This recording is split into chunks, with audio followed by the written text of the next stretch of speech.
Père, pour ta présence au milieu de nous. Merci Seigneur, parce que tu es le Dieu vivant, le Dieu saint, tu es l'Éternel, tu es El Shaddai, Adonai, tu es le Tout-Puissant, tu es le Créateur du ciel et de la terre et de tout l'univers, Seigneur, et toute langue et toute arme forgée contre toi sera anéantie par le souffle de ta bouche, Seigneur, et nous voulons encore ce matin écouter sur ta voix et nous voulons encore nous soumettre à toi et t'obéir et nous laisser enseigner par toi au nom de Jésus-Christ. Amen. Alors, notre espérance, est-ce qu'elle est céleste ou elle est terrestre, d'après la Bible? Ce matin, c'est ça le thème que nous allons aborder, et bien sûr à la lumière des Écritures, toujours à la lumière de la parole de Dieu.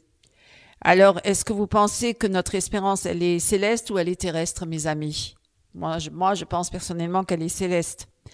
Alors, l'espérance céleste, l'espérance chrétienne, elle est céleste et non pas terrestre, et ça, c'est un thème central dans la Bible, Et je vais vous donner beaucoup de passages de la Bible. Alors, veuillez vous prendre vos Bibles et feuilleter avec moi. Moi, je vais vous donner quelques passages de la Bible qui appuient cette idée. Philippiens chapitre 3, verset 20. Philippiens 3, verset 20.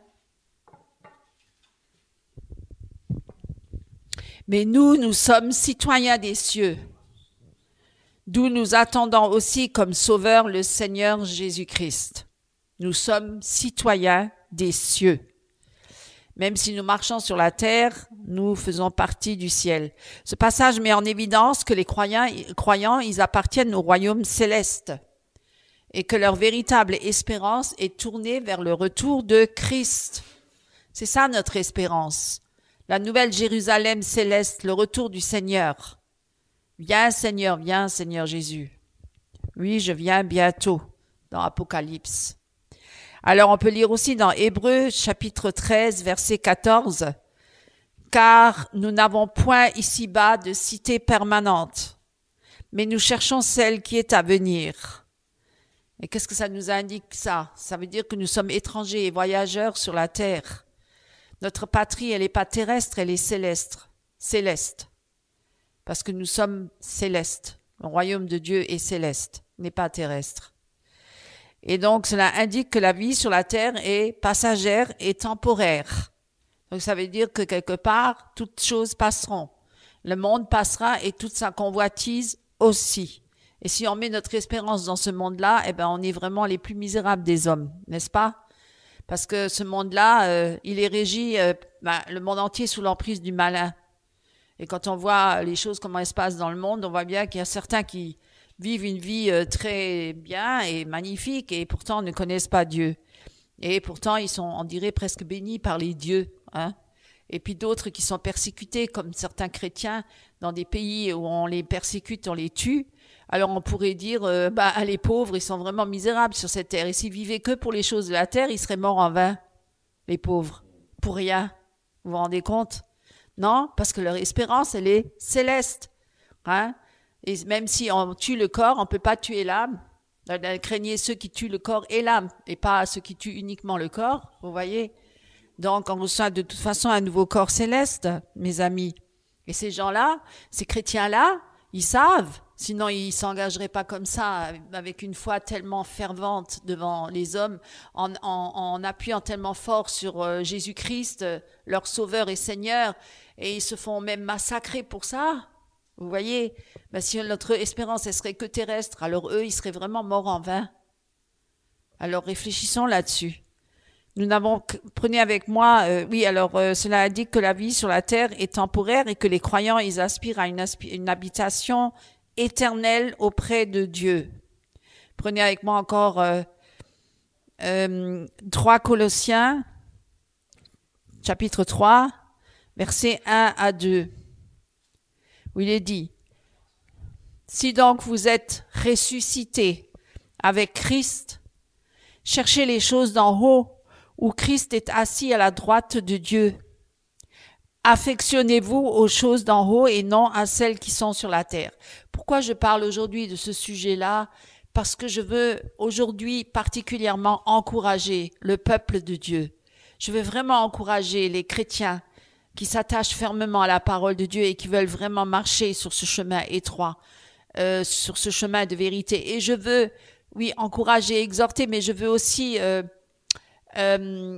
avertir ou même encourager à certains chrétiens à revenir pleinement à la parole et ne pas regarder aux hommes et à tout ce qui se passe dans ce monde et de tout ce qui se passe dans les milieux chrétiens. L'apostasie, oui, est grande, mais de regarder à Christ et d'avoir vraiment cette espérance qui est céleste. Et même si nous avons des afflictions et des épreuves et des persécutions, hein, et même si nous passons par la maladie ou la douleur ou par beaucoup d'épreuves vraiment très très lourdes et pesantes et parfois très longues, mais je vous encourage ce matin, même pour ces chrétiens-là, de s'attacher fermement à Christ parce que notre espérance, elle est céleste. Nous ne sommes que de passage sur la terre. Qu'est-ce que les quelques années par rapport à l'éternité, mes amis? Qu'est-ce que les quelques années? C'est vrai, réfléchissons à cela, ça passe si vite. Moi, j'ai connu un homme qui disait à 90 ans, mais ma vie, elle est passée tellement vite, j'ai rien vu. C'est vrai, hier j'avais 20 ans, aujourd'hui j'en ai déjà 90, ça passait tellement vite. Et qu'est-ce que la vie d'un homme hein, et la gloire d'un homme sur la terre, ce n'est qu'une vapeur qui passe. Hein. C'est comme une fleur qui fleurit une saison et puis elle se fane. C'est ça la gloire de l'homme sur la terre.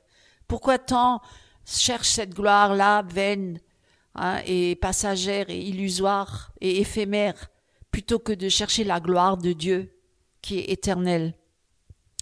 Alors, parce que la nature humaine, hein, c'est l'orgueil de l'homme, la nature humaine, la nature pécheresse, le péché de Satan, hein, parce qu'on veut être adulé, on veut être adoré, on veut être plus que les autres, on veut être supérieur aux autres, on veut être des rois, on veut régner, on veut avoir une couronne sur la terre déjà. Alors qu'on dit oui, comme Paul le disait, je cours la course et je persévère jusqu'au bout pour hériter la couronne de la vie. C'est une couronne qui est bien meilleure. Hein. C'est une couronne céleste, éternelle, d'être avec le roi des rois, avec le Seigneur des seigneurs pour l'éternité. Hein? C'est ça. Moi, je veux vous encourager ce matin pour tous ceux qui sont pauvres et misérables ou qui sont dans l'épreuve et qui sont rejetés même, injuriés, méprisés, abandonnés. Je veux vraiment ce matin, je veux prier pour ces personnes-là. Hein, pour les petits, les insignifiants, tous ceux qu'on ignore même, qui sont dans l'ombre, parce qu'on regarde toujours à ceux qui sont dans la lumière dans le monde.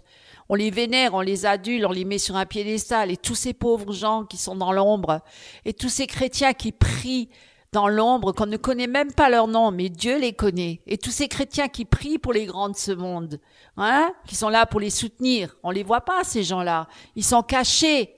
Hein? Ils sont insignifiants. Hein? On les ignore, on les méprise. Hein? Mais parce qu'ils vivent pas dans des palaces, parce qu'ils sont pas là à être là, à se pavaner sur les places publiques avec leurs vêtements de luxe et avec leurs voitures de luxe, parce qu'ils sont dans une petite maison, peut-être même dans une petite cabane, dans un lieu insignifiant, loin du monde, et qui prient dans le secret de leur chambre avec le Père, qui sont là dans le secret de la chambre et qui prient le Père. Personne ne les voit, mais Dieu les voit. Dieu les voit. Je veux encourager toutes ces personnes-là aujourd'hui. Et je veux leur dire que notre espérance, elle est céleste. Elle n'est pas terrestre. Ne cherchez pas votre propre gloire. Elle est vaine sur la terre. Elle est vaine. Hein, parce que notre vie, elle passe très vite. Elle n'est qu'une vapeur qui passe. Ça passe tellement vite, tellement vite. Et combien sont morts bien avant nous? Et combien n'ont même pas vécu leur vie? Certains sont morts très jeunes. Certains ont été tués très jeunes, hein? Voilà, qui sont morts martyrs. Est-ce que eux, ils n'avaient pas le droit de vivre sur la terre? Hein, ils n'ont pas vécu sur la terre, ils n'ont même pas profité des bienfaits de la terre. Hein, Blandine, etc., tous les martyrs des premiers siècles, et bien de ceux qui suivent, et de jusqu'à aujourd'hui, combien de familles sont persécutées, tuées, des pasteurs, des femmes, des enfants. Ils sont tués, ils sont morts, mais ils sont morts martyrs. Mais ils seront auprès de Dieu parce qu'ils n'ont pas renié Jésus-Christ. Alors, leur espérance, elle est bien céleste, non? Elle n'est pas terrestre. mes amis? Est-ce qu'ils ont eu le temps de développer leurs dons et leurs qualités? Et puis, est-ce qu'ils ont eu le temps du développement personnel, d'être entrepreneuriat, leader spirituel, réformateur, hein? Et puis apôtre des nations, prophète des nations, etc. Non, pourtant, ils ont aimé Christ. Ils ont aimé Christ et ils sont allés jusqu'au bout, jusqu'à se mourir pour Christ. Croyez-vous? Ils vont crier derrière l'autel, hein? Le sang qui a été versé, hein? La souffrance et le martyre qu'ils ont enduré. Moi, je vous le dis, les premiers seront les derniers seront les premiers. On ne sait pas, vous voyez ce qui se passe dans ce monde spirituel céleste.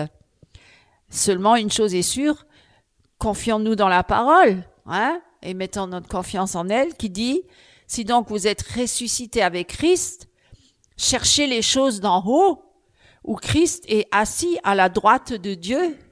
Christ est assis à la droite de Dieu. Affectionnez-vous aux choses d'en haut et non pas à celles qui sont sur la terre.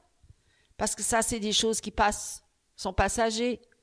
Hein? Cherchez les trésors spirituels, non pas les trésors terrestres, hein, où la teigne et la rouille peuvent atteindre. Hein? Les entreprises chrétiennes, tout le monde veut être leader, entrepreneuriat. Tout le monde veut avoir une entreprise, veut être riche sur la terre, le kindama, hein, le dominionnisme dominé maintenant sur la terre, impacté toutes les sphères de la société, etc. Ce faux évangile, ces faux chrétiens, très dangereux, mes amis, très dangereux. Ce passage invite les croyants à orienter leurs pensées, leur espérance vers les réalités célestes et non pas terrestres. Alors Jésus promet un avenir dans la maison de son Père, ce qui souligne la nature céleste de l'espérance chrétienne. Jésus ne s'est jamais battu pour un gouvernement terrestre. Hein? Il s'est battu, il a dit, mon royaume n'est pas de ce monde. Vous le savez, ça. Et quand Pierre, il a voulu se battre avec les armes de ce monde, quand il a coupé l'oreille du soldat romain, quand il est venu dans le jardin de Gethsémani arrêter Jésus, Jésus a dit, non, Pierre, arrête, ce n'est pas avec ces armes-là qu'on se bat. On ne se bat pas avec ces armes-là, on se bat avec les armes spirituelles. Ça n'a rien à voir avec tout ce qui se passe dans ce monde-là. Vous voyez, terrestre, matériel. Hein? Ceux qui veulent impacter le monde et toutes les sphères de la société, qui veulent influencer les présidents, hein, pour améliorer les conditions, oui, du monde, de la vie matérielle. Mais il n'y a pas que ça, ça c'est passager, c'est éphémère. Bien sûr que Dieu pourvoit aussi à nos besoins. Hein, il va pas nous laisser là mendier notre pain. Bien sûr qu'il pourvoit à nos besoins. Il nous donne un travail pour ceux qui ont besoin d'un travail. Bien sûr qu'il nourrit même les plus faibles. Il envoie des missionnaires pour créer des centres pour les accueillir. Dieu est quand même actif, même au milieu de ses enfants. Hein. Il est là où les chrétiens sont et les missionnaires se trouvent. Il y a des améliorations de conditions de vie pour le peuple. Hein. Bien sûr, et bien sûr qu'on prie pour les présidents pour que leur cœur se fléchisse dans le sens de Dieu pour ne pas persécuter les chrétiens déjà en premier, mais aussi pour améliorer les conditions de vie des femmes, des enfants, des vieillards, hein, des personnes pauvres, misérables, rejetées, les parias de la société, comme on dit, ceux qui sont faibles. Dieu, il est là, il fait grâce et miséricorde aux faibles. Hein. Il les écrase pas, hein, avec il va pas venir pour les écraser. Hein, le faible roseau, il va pas le casser. Hein, il va le relever. Au nom de Jésus-Christ, Amen. Hein, c'est tout à l'opposé de ces hommes vaillants et guerriers, les grands de ce monde, hein, qui ont une force et qui agissent avec le pouvoir de leurs armes qui sont matérielles, c'est-à-dire le pouvoir de l'argent, hein, la rhétorique, hein, la puissance. Mais c'est pas la puissance de Dieu. C'est pas la puissance de Dieu. Hein. Ça, c'est la puissance de l'homme. Hein. Mais Jésus, il est victorieux sur tout ça. Il est victorieux. Alors, ce passage qui dit que vous êtes ressuscités avec Christ, cherchez les choses d'en haut, où Christ est assis à la droite de Dieu, affectionnez-vous aux choses d'en haut, et non à celles qui sont sur la terre. Donc, nos pensées, Hein? Ils doivent s'orienter vers les pensées de Dieu. D'ailleurs, il l'a dit, mes pensées ne sont pas vos pensées et mes voix ne sont pas vos voix. Et leur espérance vers les réalités célestes. Jésus promet un avenir. Est-ce qu'il nous promet un avenir sur la terre? Pas vraiment, hein? Pas vraiment, hein? Hein? Une nouvelle terre et de nouveaux cieux. Cette terre-là, elle passera. Et toute sa convoitise et le ciel aussi. Donc, il y aura des nouveaux cieux et une nouvelle terre. Et la nouvelle Jérusalem céleste. Et non pas terrestre. La Jérusalem terrestre. Hein, qui a des guerres encore aujourd'hui. Eh bien, Jésus promet un avenir dans la maison de son Père. La maison de son Père qui est céleste. Ce qui souligne la nature céleste de l'espérance chrétienne. Et on peut lire dans 1 Pierre, prenez avec moi 1 Pierre chapitre 1 versets 3 à 4. Ben, je vais vraiment vous encourager. Hein. La marche parfois est très difficile. Parfois nous peinons. Parfois nous sommes fatigués, hélas. Parfois nous avons envie de nous arrêter. Parfois nous crions même à Dieu disant Seigneur, pourquoi tu viens pas me chercher? J'en peux plus sur cette terre. Et ça me lasse, ça me fatigue tout ça. Tous ces combats. Hein, contre le monde, la méchanceté, le mal, la corruption, etc. Et de nous-mêmes, de notre moi, la méchanceté, oui, elle est grande, la méchanceté. D'ailleurs, Dieu a dit à l'époque, au temps de Noé, nous sommes dans cette période du temps de Noé, hein, où il disait que la méchanceté était tellement grande sur la terre. L'homme était tellement méchant et que toutes ses pensées n'étaient que penchées vers les choses mauvaises.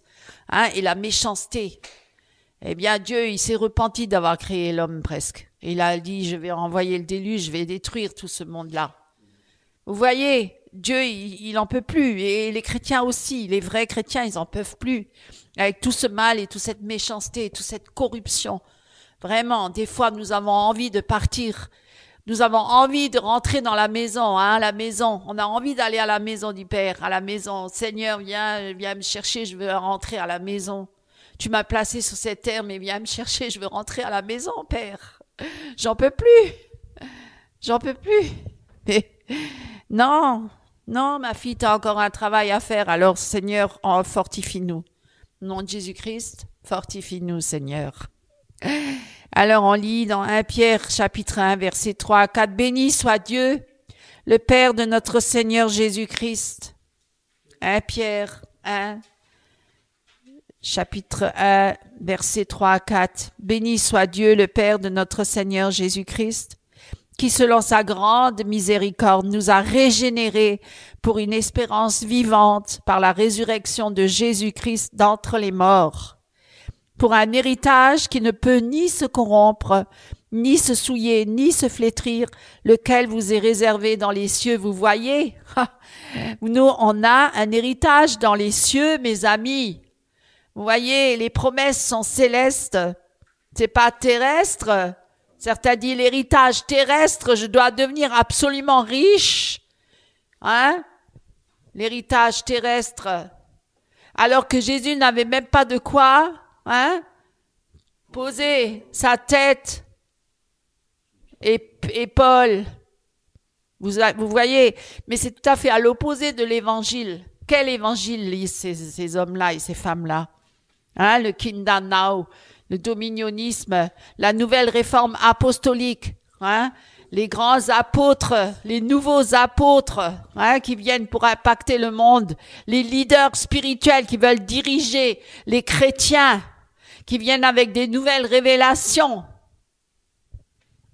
qui ne sont même pas bibliques, hein, et qui sont là toujours à mendier, à toujours à demander les offrandes et les dîmes, et constamment, et sans arrêt, et surtout maintenant, la période de Noël et de Nouvel An, pour la nouvelle traversée 2024-2025, je vous dis pas tout ce qu'ils vont pas inventer comme stratagème et comme stratégie pour encore dépouiller les chrétiens, hein, qui sont naïfs et qui cherchent plus l'homme et à glorifier l'homme que de glorifier le Seigneur. Oui, nous avons un héritage céleste. Mes amis, nous devons nous réjouir pour cela. Nous devons nous réjouir, hein, qu'il nous est réservé dans les cieux. Dieu a en réserve de nombreux cadeaux pour nous. Soyons dans la joie. Ici, Pierre souligne que l'héritage des croyants est céleste, immuable et incorruptible. Ces versets montrent clairement que l'espérance chrétienne est enracinée dans les promesses de Dieu concernant la vie éternelle, la résurrection et la communion éternelle avec lui dans les cieux, plutôt que dans des choses éphémères ou matérielles sur la terre. Vous voyez, demain il y a un incendie, tout crame, tout brûle, les maisons et tout ce que contient les maisons. Il y a des personnes, des familles entières qui perdent tout. Une inondation, il y a de nombreuses inondations, de plus en plus, tous les intempéries, tous les problèmes qu'il y a, la nature qui se déchaîne. C'est le commencement des douleurs, mais vous voyez les hommes qui étaient rattachés à tous leurs biens. Bien sûr que ça fait mal de tout perdre, bien sûr que c'est malheureux, c'est grave, bien sûr qu'il y a toute une vie comme ça qu'on peut perdre du jour au lendemain. Des familles qui perdent tout, même parfois leurs parents ou des personnes âgées qui se noient dans les inondations, des enfants, des bébés, des grands drames, c'est des drames familiales, graves. Mais oui, on peut tout perdre sur cette terre. C'est pour ça qu'on ne doit pas s'attacher à ces choses-là, on doit s'attacher au Seigneur, parce qu'on peut tout perdre en un instant, à chaque instant. Voilà, amassez-vous des trésors dans le ciel et non pas sur la terre. Mais bien sûr que Dieu n'est pas contre que nous ayons une maison. Bien sûr que Dieu n'est pas contre que nous ayons un toit, que nous soyons à l'abri du froid. Bien sûr que Dieu prend soin de ses enfants. Bien sûr qu'on va pas dormir dehors comme un clochard. Mais non, Dieu prend soin de ses enfants. Il pourvoit à leurs besoins. C'est pas que nous devons être pauvres et misérables et dormir dans la rue. Ça absolument pas, c'est pas ça qu'il veut dire. Nous avons le droit d'habiter des maisons, nous avons le droit d'avoir une voiture, c'est pas la question. Mais c'est pas à ces choses-là qu'il faut s'attacher. C'est pas à ça qu'il faut s'élever ou dire moi je suis plus que mon voisin parce que j'ai une maison plus grande. Ou même au titre, moi je suis docteur, toi t'es que diacre, je suis plus que toi, ou dans l'église, où je suis prophète des nations, ou bien dans le monde, tous les titres de docteur et de machin et tout ça, qui s'élèvent par leur titre ou par leur diplôme, par les diplômes qu'ils ont, ou par leurs choses qui montrent même. Voilà, c'est pas ça. Les hommes s'élèvent pour ces choses-là. Ils s'élèvent les uns envers les autres, ils veulent être plus que les autres. Mais devant Dieu, on n'est rien. On n'est rien. On est des pauvres pécheurs. Et on a besoin de sa grâce, tout à chacun, qu'on soit riche ou pauvre, qu'on soit jeune ou vieux. Et le seul qui peut nous sauver, c'est Jésus-Christ. C'est pas notre argent, c'est pas tous nos biens. La vie d'un homme ne dépend pas de ses biens, mes amis. Voilà. Et donc, on va se poser la question, pourquoi l'évangile de prospérité s'oppose tellement à cette espérance céleste? C'est clair, Certains, ils parlent pas beaucoup du ciel. Ou alors, ils disent, le ciel est descendu sur la terre. Oui, dans ce sens-là, il y en a même qui ont écrit des livres, à tous ceux qui sont dans la nouvelle réforme apostolique. Bill Johnson et tout ça, le ciel qui est descendu sur la terre. Même Rémi Baille a écrit un livre, le ciel descendu sur la terre. Oui, bien sûr, on veut le royaume de Dieu sur la terre. Pourtant, Jésus a dit, mon royaume n'est pas de ce monde. Mais si vous me voyez, oui, vous voyez le royaume de Dieu. Oui, le royaume de Dieu est parmi vous. Oui, mais il n'est pas de ce monde. Il n'est pas de ce monde. C'est d'ailleurs pourquoi il est parti. Il est parti, sinon il serait resté avec nous jusqu'à maintenant. Pourquoi est-ce qu'il est parti? Il aurait pu rester avec nous. C'était une mission pour nous parler de Dieu, pour nous faire connaître le Père, pour nous sauver, nous délivrer de nos péchés, bien sûr, pour nous dire qu'on n'est que de passage sur cette terre et que notre vie, elle est éternelle, elle n'est pas que sur la terre. Et arrêtez de vous battre pour les choses de la terre, arrêtez de vous battre pour la chair. Regardez à moi, vous avez une espérance céleste, la vie éternelle avec moi, vous n'êtes que de passage sur la terre. Ça, c'est pas votre vraie vie. Votre vraie vie, ça sera dans le royaume de Dieu.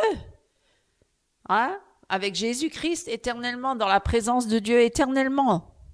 Alors, l'évangile de prospérité s'oppose énormément à cette espérance céleste parce qu'il parle que des choses de la terre. Il parle que de la richesse de la terre, tout ça, tout ce qu'on doit acquérir comme bien, comme matériel, et les dons, et ceci et cela. Et on élève l'homme, on élève la femme. On veut impacter le monde, les États, les pays, les présidents, etc. Pour le monde, pas pour le royaume céleste. Ça n'a rien à voir.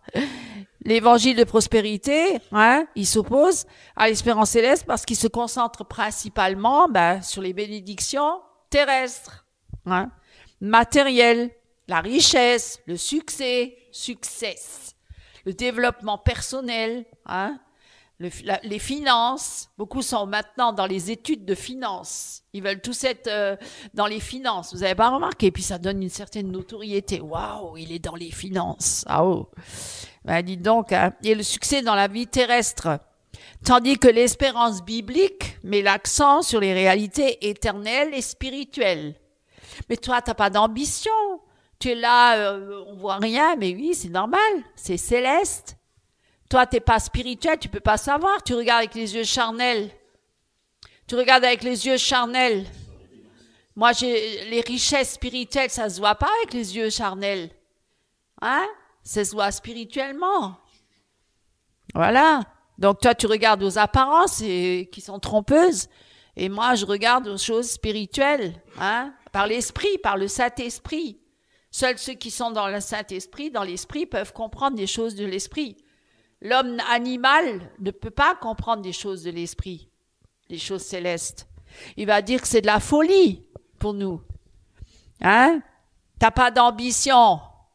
Hein? Pourquoi tu veux pas avoir plein de diplômes et être riche et être là et tout ça, venir avec ta grosse voiture là hors série et aller frimer dans la famille et dire regarde moi j'ai réussi. Et l'âme complètement desséchée, l'âme vide, morte, hein? L'âme remplie des choses de la terre, l'âme remplie du monde.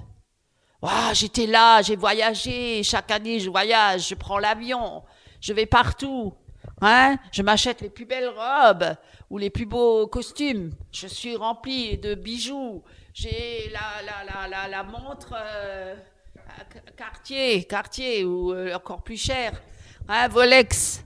J'ai les bijoux, j'ai mes faux cheveux, mes faux ongles, mes faux cils pour les femmes. Tout est faux, tout est... Le jour où on va mourir, il faut enlever tout ça, on va ressembler à quoi? Toutes ces femmes qui mettent tellement de faux cils, faux ongles, faux cheveux, faux seins, faux fesses, faux tout. Eh ben, le jour où ils vont mourir, ça va être terrible, hein, quand on va enlever tout ça. On va se dire, mais elle ressemble à quoi, finalement? Fausse, voilà, tout est faux. Et puis, tout ça, on travaille pour de la vanité. On travaille pour la vanité. On va à longueur de journée travailler pour avoir un salaire, pour le dépenser dans des choses de vanité. Je connais des femmes, et c'est la vérité, et des hommes aussi, parce que c'est de plus en plus, qui dépensent des fortunes dans les parfums, dans le cosmétique, dans les vêtements, dans les voitures, que du matériel. C'est que pour les apparences, Ils vivent que pour ça. Et pour les voyages, toujours voyage, toute l'année voyage. Hein, ils vivent que toute l'année, ils vont travailler pour aller voyager sur la terre. Pas dire voyage, bon, je cherche le Seigneur, non. Sur la terre, toujours que la terre, toujours tourner vers la terre. Sans arrêt la terre, que la terre. Et que ça. Et le succès, la gloire. Je vais être le meilleur musicien du monde. Je vais être le plus grand des présidents. Je vais être le plus grand des leaders spirituels. Voyez, l'homme, le moi. Voilà la vanité que nous vivons tous les jours sur la terre. Hein. Je veux avoir la plus belle maison. Je veux avoir la maison la plus fleurie du village.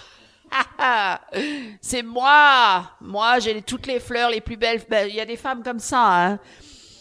Pour l'orgueil aussi, mais tout ça c'est de la vanité. C'est de la vanité. Les décorations de Noël en ce moment, les maisons les plus décorées,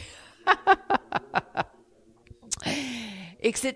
Toute cette vanité de Noël aussi, hein. Il y a tellement de pauvres gens sur la terre, mais on dépense des millions pour les décorations de Noël partout et puis les repas de Noël et hein, la traversée, tout ça, et etc. Tout ça que pour la terre et la chair, toujours pour satisfaire cette chair.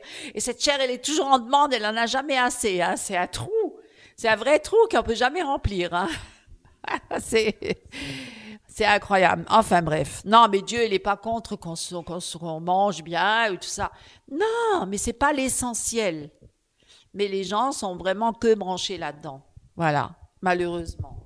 Malheureusement. Le boire, le manger, le vêtir, hein, et les plus beaux vêtements. J'ai les plus beaux vêtements que ma voisine. Hein, à l'église, je suis mieux habillée que mon voisin. Est-ce que lorsqu'un pauvre entre dans l'église, est-ce qu'on n'est pas en train de le juger un peu en disant oh, toi, va au fond là-bas et tais-toi, hein. Et le riche, wow, viens là, devant, hein, parce qu'il va donner beaucoup de dîmes, hein.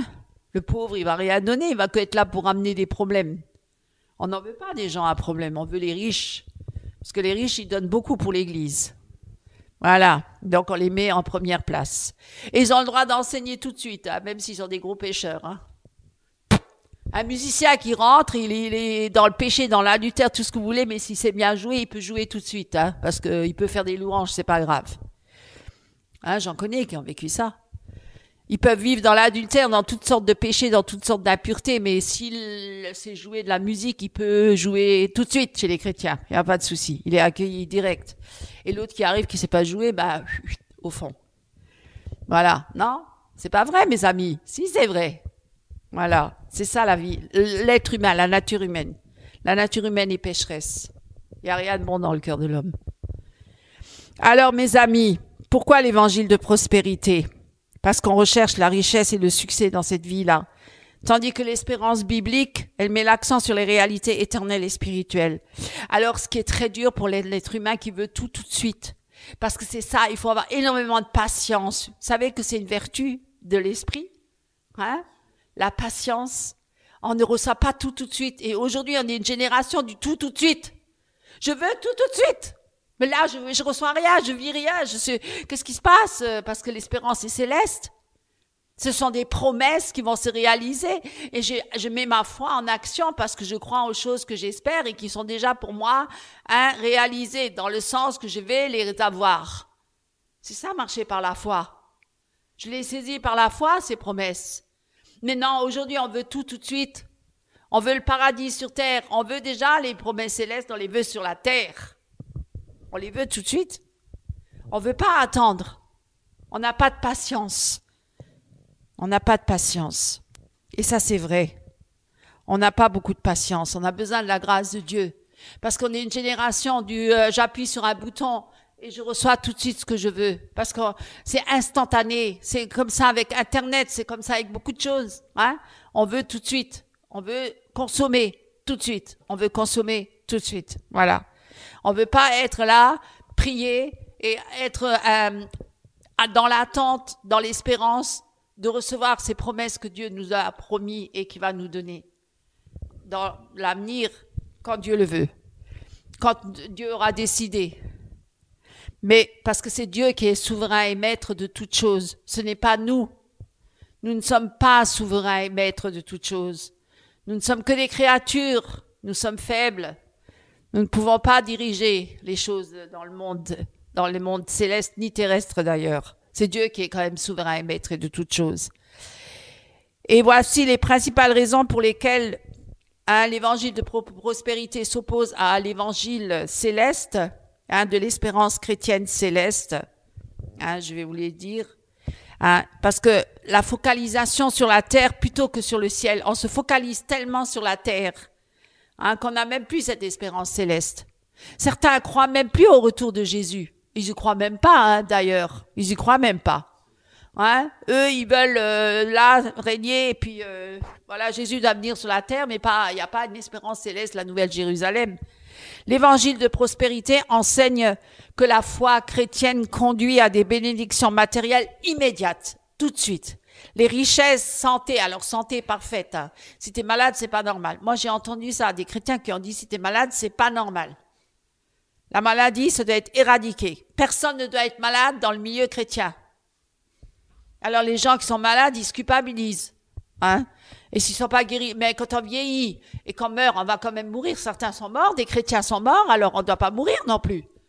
On ne doit pas avoir de maladie, on ne doit pas mourir, on doit rester éternel. Déjà maintenant, sur la terre, c'est pas comme ça que c'est écrit. Voilà. Et donc, c'est faux. La santé parfaite. Il faut avoir la richesse. Un EMCI, c'est ça, non? Ou Bénin, ou Kenneth Copeland. Il faut avoir la richesse, la santé, hein, parfaite, et le succès terrestre. Parfait. Si on n'a pas ces trois choses-là, on est frustré de nos jours. On est devenus des chrétiens frustrés. Parce qu'on regarde trop aux hommes. Est-ce que Jésus était frustré alors qu'il était fils de charpentier? Est-ce que son père Joseph était frustré parce qu'il était charpentier? Est-ce que Marie, elle était frustrée parce qu'elle était mère au foyer? Qu'elle n'a pas réussi, elle n'a pas fait une carrière, une grande carrière dans le monde en tant que femme. Est-ce qu'elle était frustrée? Non. Pourtant, Dieu l'a choisie. Dieu n'a pas choisi une grande prêtresse du temple ou une grande... il a choisi une femme humble et simple, toute simple, pure, d'un petit village insignifiant. Il a choisi, c'est ça Dieu. Il a choisi une humble, simple femme, jeune fille vierge. Est-ce qu'elle était une grande intellectuelle? Non. Est-ce qu'elle était une grande musicienne? Est-ce qu'elle était une grande chantre? Non. Elle était toute simple. Et pourtant, Dieu, le créateur du ciel et de la terre, Dieu a choisi cette jeune fille-là. Non, il n'a pas choisi la plus riche ou la plus belle. Une simple, humble servante de Dieu. Hein? Voilà. Même pas. Il a choisi. C'était une fervente, pas chrétienne, à l'époque elle était juif, hein, hébreu. Et c'était le peuple de Dieu que Dieu avait choisi. Elle était de la lignée de David, c'était écrit dans la parole, c'était dans l'histoire qu'il fallait que ce soit elle qui soit choisie, comme Dieu l'a décidé. Parce que Dieu a déjà tout préparé d'avance. Vous voyez? Dieu est souverain, maître de toutes choses. Mes amis, voilà. C'est Dieu qui est le Dieu de l'histoire. Et c'est lui qui aura le dernier mot. Voilà, notre grand Dieu d'Israël. Hein? Oui, exactement. Affectionnez-vous aux choses d'en haut et non à celles qui sont sur la terre. L'évangile de prospérité veut et peut détourner cette orientation céleste en amenant les chrétiens à mesurer leur foi par rapport à leur possession matérielle ou à leur réussite ou leur succès. Et ça, c'est très dangereux. Hein? Parce que là, on va commencer à juger. On va commencer à mépriser ceux qui sont petits et misérables sur cette terre. Croyez-moi.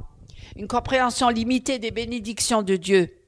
Selon la Bible, les bénédictions de Dieu ne se limitent pas aux possessions matérielles, mais incluent les dons spirituels, bien sûr, comme la paix, la joie et l'intimité avec Dieu, la communion avec Dieu.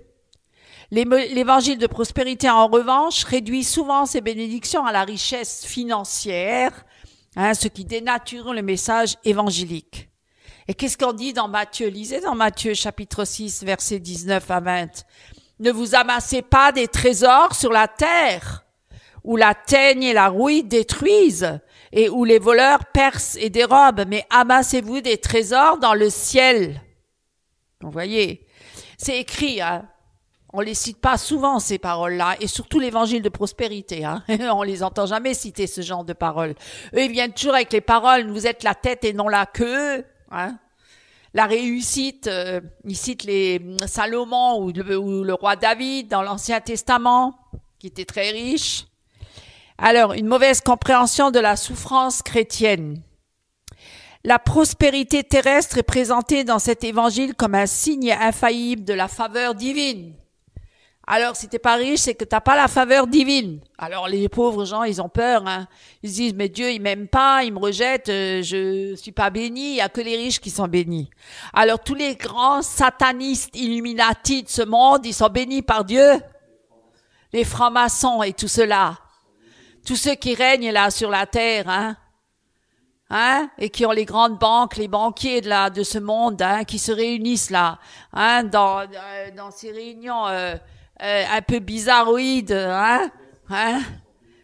et qui sont là en train de projeter des plans pour diriger le monde, pour éradiquer les 3/4 de la population, pour s'emparer de toutes les richesses du monde. Voilà, tous ces multimilliardaires qui se retrouvent dans les Bohemians Club, et tous ces clubs privés ésotériques où ils font des sacrifices humains et des enfants combien d'enfants disparaissent chaque année, et des femmes et tout ça pour les sacrifices de tous ces satanistes qui vouent un culte à Satan. Voilà, donc tout ça, ces gens-là, ils sont bénis par Dieu, vous croyez? Alors, la faveur divine, alors que la Bible, elle enseigne que les croyants peuvent traverser des épreuves et des souffrances, c'est écrit dans la Bible, comme partie intégrante de leur marche avec Christ. Jean 16, 33, vous aurez des tribulations dans le monde, c'est écrit, mais prenez courage, j'ai vaincu le monde, a dit Jésus. S'il a vaincu le monde, et celui qui est en moi est bien plus fort que celui qui est dans le monde, Jésus a vaincu le monde. Donc le monde là, il est contraire à Dieu. Il n'a rien à voir avec Dieu. Et d'ailleurs, Jésus l'a dit, je ne prie pas pour le monde, mais je prie pour ceux que tu m'as donnés. Pourquoi? Afin pas que tu les ôtes du monde, mais pour que tu les gardes du malin. Donc Dieu nous garde du malin dans ce monde-là. Si on se confie en lui, on est gardé par Christ. On est gardé par Dieu. Et Dieu nous donne le discernement. Et Dieu nous ouvre les yeux sur toutes ces choses. Dieu avertit son peuple. Dieu avertit ses enfants. Dieu ne les laisse pas dans l'ignorance. Alors l'apôtre Paul, qui était un homme de foi exemplaire, a vécu des épreuves. Il en a vécu des épreuves, Paul. Relisez tous les passages. Il a même vécu la pauvreté et la persécution. Et il a dit, je me glorifie en toutes choses que je sois dans la disette, dans la pauvreté ou dans l'abondance. Mon cœur n'est pas attaché à ces choses-là. Mon cœur, il est attaché à Christ. Ce qui contredit l'idée que la foi garantit le confort matériel. C'est pas la foi qui garantit le confort matériel, puisque Jésus n'avait même pas de quoi où reposer sa tête. Est-ce que les apôtres, ils étaient riches les premiers? Ils ont même laissé tomber leur travail, la pêche de poissons, pour devenir pêcheurs d'hommes. Alors, est-ce qu'ils sont devenus riches par la suite parce qu'ils ont suivi Jésus? Non. Non, ils ont été tous martyrisés, ils ont été tous persécutés, ils ont été tués d'ailleurs. C'était ça leur avenir, vous vous rendez compte? Leur avenir sur la terre. C'était les premiers chrétiens qui ont établi l'Église.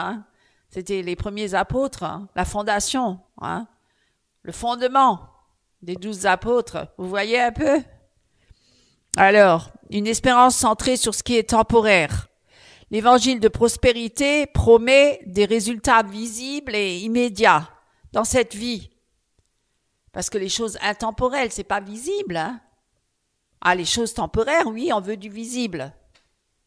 Mais comme ça, on voit quelqu'un, on a vu Jésus, ils se sont moqués de lui. Les pharisiens, les grands prêtres, ils se sont moqués de Jésus. Ils ont dit, quoi? Celui-là, il est qui, là? Il vient d'un petit village de Bethléem. Est-ce qu'il y a quelque chose de bien qui vient de Nazareth, de Bethléem?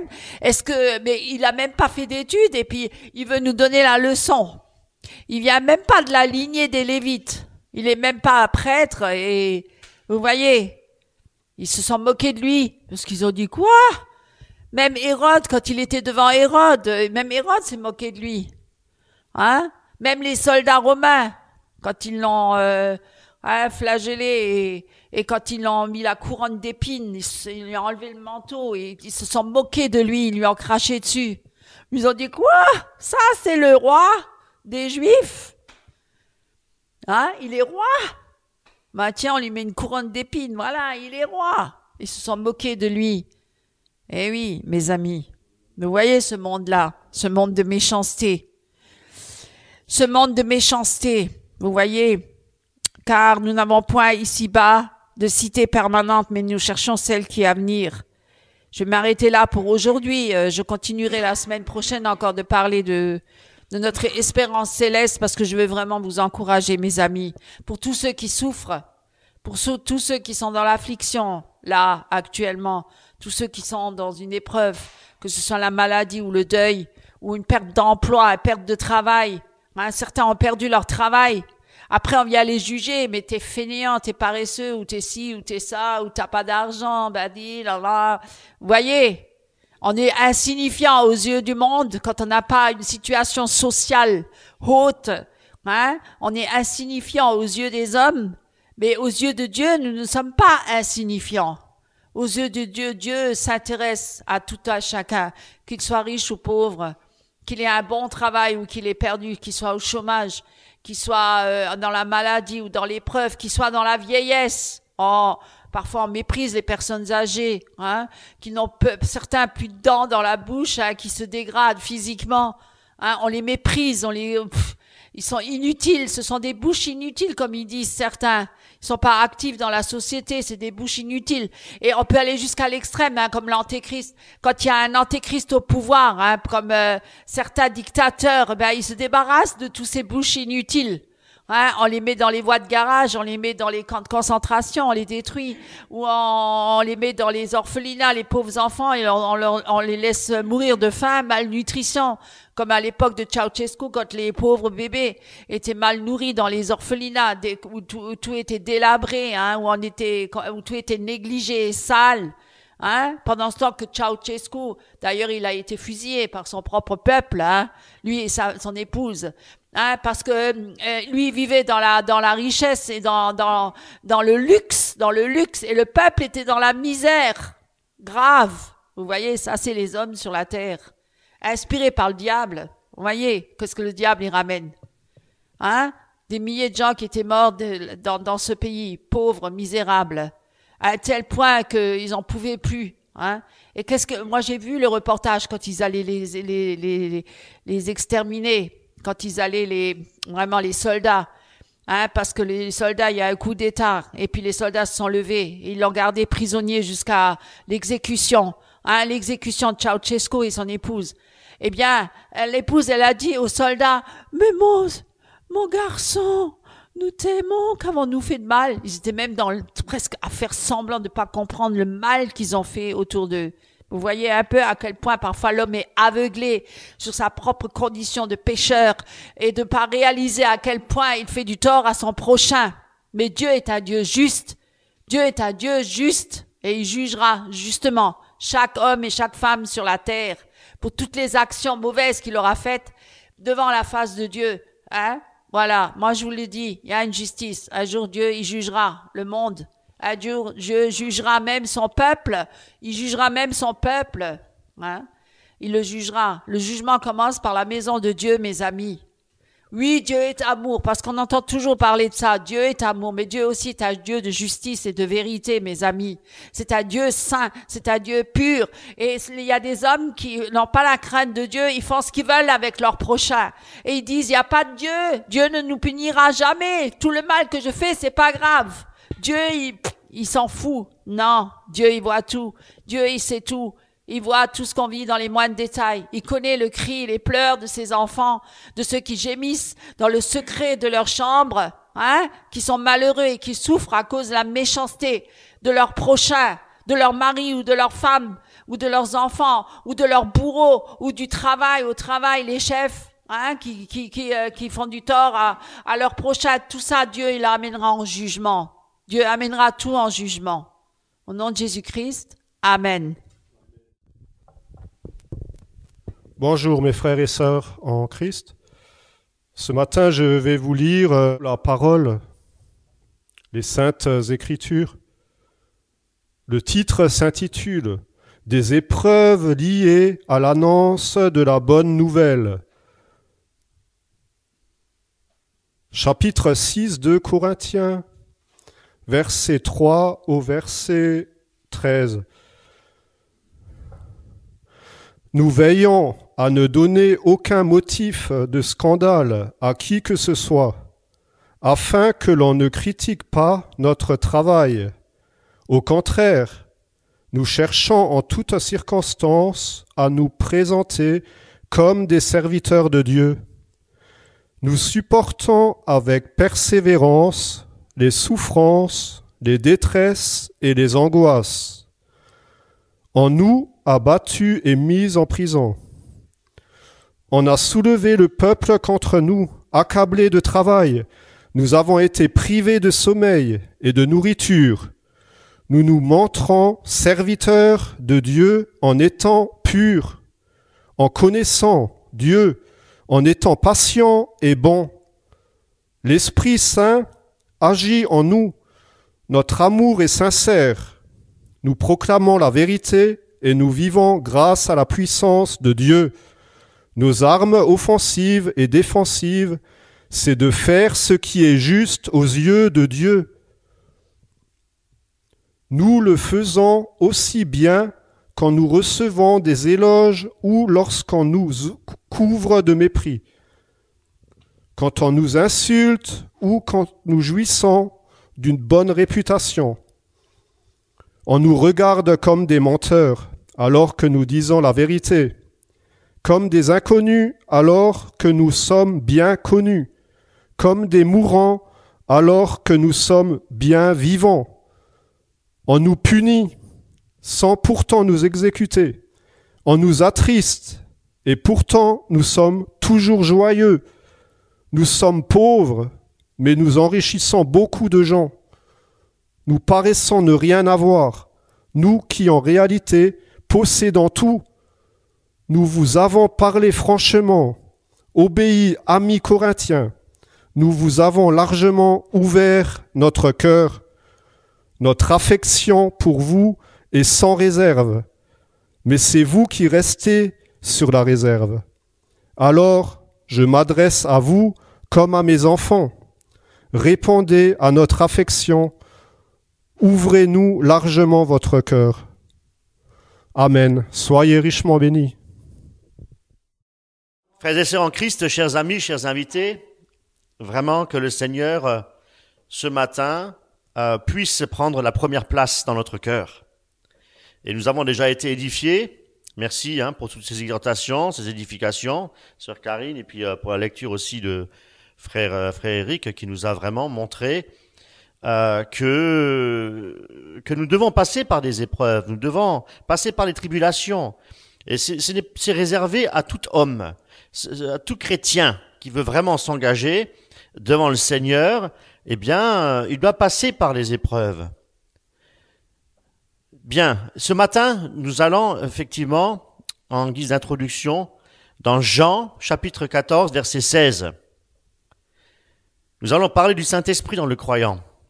« Et moi, je prierai le Père, et il vous donnera un consolateur, afin qu'il demeure éternellement avec vous. »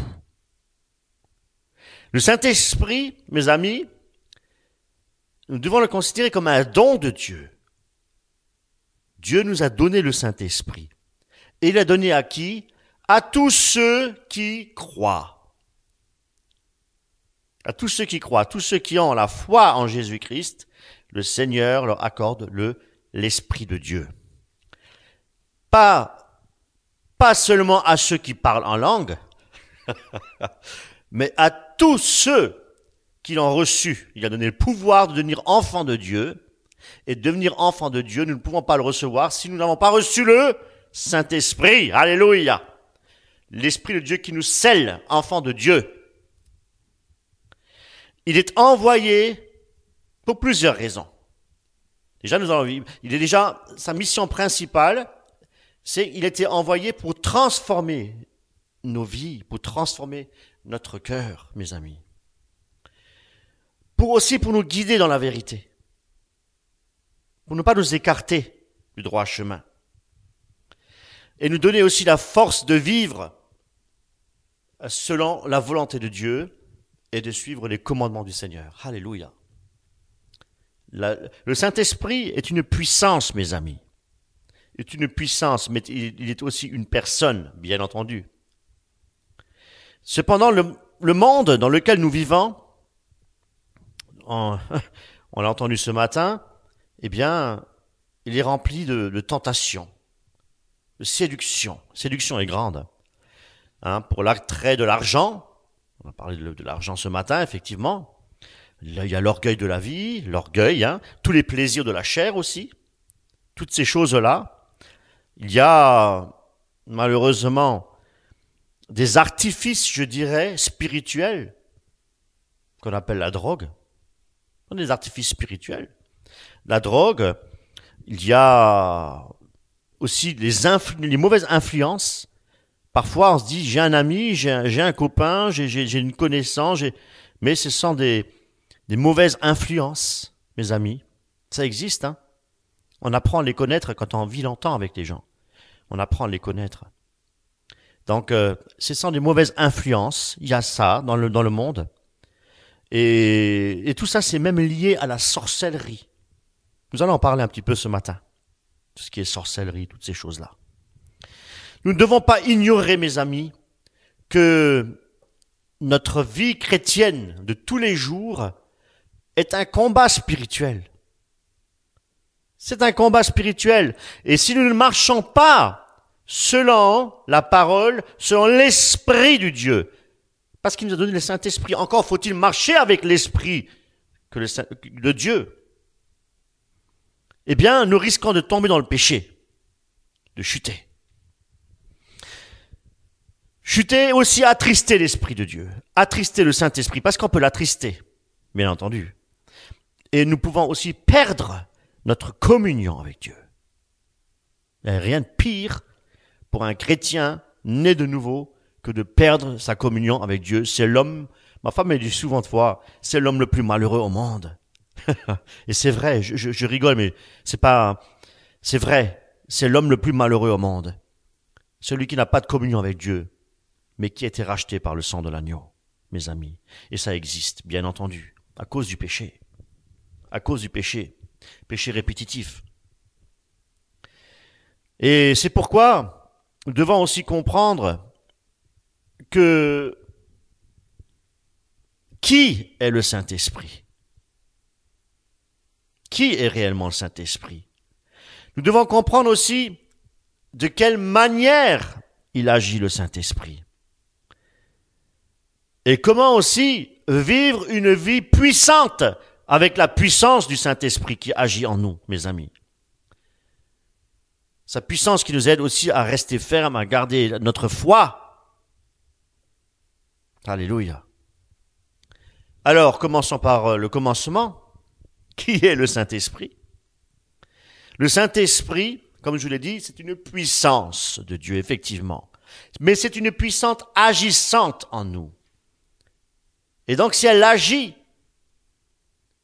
c'est que elle est une personne, une puissance qui agit.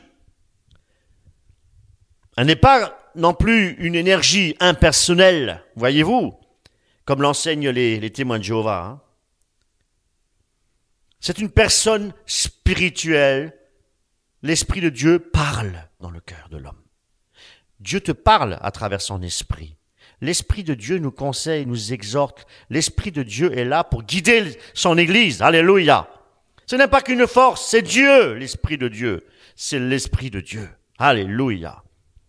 Il est donné à tous ceux qui reçoivent, comme je vous l'ai dit tout à l'heure, Jésus-Christ dans leur cœur, comme leur Sauveur et comme leur Seigneur. Mes amis, le Saint-Esprit nous dit la parole de Dieu, que c'est Dieu lui-même. Voyez-vous? Pierre lui dit, Ananias, pourquoi Satan a-t-il rempli ton cœur au point que tu mentes au Saint-Esprit? Un peu plus loin, il dit, ce n'est pas des hommes que tu as menti, mais à Dieu. Voyez-vous? Il fait bien ici, le rapprochement, le Saint-Esprit, c'est Dieu. Et ça, vous pouvez le lire dans Acte 5, verset 3. Maintenant, nous allons voir quel est le rôle du Saint-Esprit dans notre vie, mes amis. Il a déjà Jésus avait dit quoi? Quand il est parti, je m'en vais auprès de mon Père et je vous envoie le Consolateur. Mes amis, sa mission, son rôle dans notre vie, c'est déjà de nous consoler. Alléluia. Nous consoler de quoi? La consolation, c'est du réconfort. Nous réconforter quand? Lorsque nous vivons des moments difficiles, lorsque nous n'avons pas la joie dans notre cœur, voyez-vous, il est aussi un guide, le Saint-Esprit. Il guide l'enfant de Dieu, mes amis. Il le guide. Il le guide pour nous montrer la bonne direction que nous devons prendre, le choix que nous devons prendre chaque jour, pour ne pas décevoir l'Esprit, pour ne pas attrister l'Esprit Saint et pour ne pas l'éteindre. Parce qu'on peut éteindre aussi l'Esprit de Dieu. Voyez-vous, Hébreux 10, 6 il me semble, pour tous ceux qui ont connu Dieu, tous ceux qui ont été une fois éclairés et qui sont retombés, mais qui ne veulent plus se repentir. Voyez-vous, mes amis, quand il n'y a plus d'issue, lorsqu'il n'y a plus de solution à nos problèmes, mes amis, le Saint-Esprit est là aussi pour nous guider. L'Esprit de Dieu. Mais pour que l'Esprit de Dieu habite en nous, nous devons être en communion avec le Seigneur et loin du péché, mes amis. Parce que nous sommes le temple de l'Esprit. Qu'est-ce qu'il dit Paul? Si du moins l'Esprit de Dieu habite en vous. Alors pour que l'Esprit de Dieu habite en nous, nous devons marcher dans la lumière. Alléluia. Le rôle de l'Esprit de Dieu, c'est aussi de nous montrer sa puissance dans notre vie. Donc, activement, il nous donne la force de résister à la tentation, de résister au péché, mais aussi de surmonter toute tentation, surmonter toutes les épreuves, mes amis. Alléluia. De vaincre le péché, mes amis, et aussi autour de nous, notre mission, la mission de l'Esprit de Dieu, c'est de glorifier Jésus-Christ. Et en glorifiant Jésus-Christ, c'est lorsque nous allons témoigner de Jésus-Christ. Alléluia. C'est l'œuvre du Saint-Esprit. C'est la puissance du Saint-Esprit qui opère dans les cœurs pour apporter l'Évangile autour de nous. Le rôle de l'Esprit de Dieu, c'est aussi de convertir. Le rôle de l'Esprit de Dieu, c'est de convertir une personne. Nous devons être des témoins. Des témoins. Et l'Esprit de Dieu nous rend capables et nous donne également le zèle pour annoncer l'Évangile. Alléluia. Jean 14, 26.